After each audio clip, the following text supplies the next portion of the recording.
Ever wonder what a real vampire would be like? Forget the sparkling skin and romantic drama. If vampires were real, the reality would be far more terrifying than anything you've seen in the movies. Let's peel back the Hollywood glamour and look at the chilling, scientific, and historical truth.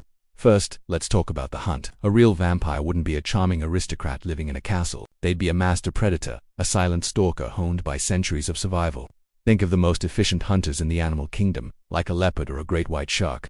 But with human intelligence and an eternal lifetime to perfect their craft, they would know our routines, our blind spots, our deepest fears. They wouldn't announce their presence with a dramatic swoosh of a cape.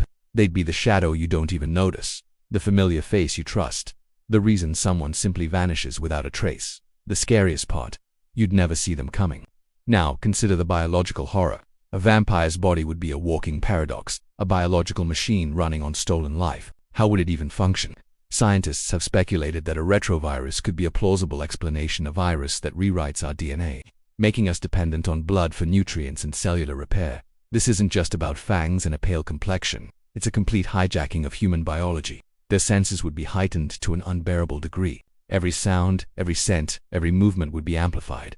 Immortality wouldn't be a gift. It would be an unending, overstimulated nightmare. But perhaps the most terrifying aspect isn't biological but psychological. Imagine living for centuries, watching everyone you've ever known wither and die. Friends, family, entire civilizations turning to dust while you remain. This isn't a recipe for a brooding romantic hero. It's a direct path to unimaginable loneliness and profound psychological collapse. A real vampire wouldn't be pining for a lost love.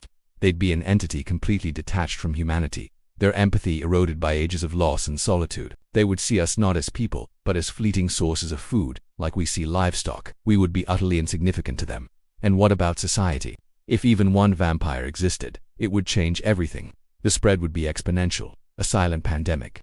Think about it. One vampire creates two, to create four, and so on. Governments would collapse trying to contain a threat they couldn't see or understand. Paranoia would rule the world. Who can you trust when your neighbor, your friend, or even your family member could be a creature of the night? Society would fracture into terrified, isolated groups constantly suspecting each other. The world we know would end not with a bang, but with a quiet, blood-draining whisper. So, the next time you watch a vampire movie, remember the terrifying truth lurking beneath the fantasy. The real horror of the vampire isn't in the fangs or the cape, but in the cold, predatory intelligence. The biological nightmare, the soul-crushing loneliness, and the absolute certainty that if they were real, our world would belong to them. Thanks for watching. If you found this dive into the dark side of folklore fascinating, make sure to like, subscribe, and hit that bell icon so you don't miss our next exploration into the unknown. See you next time.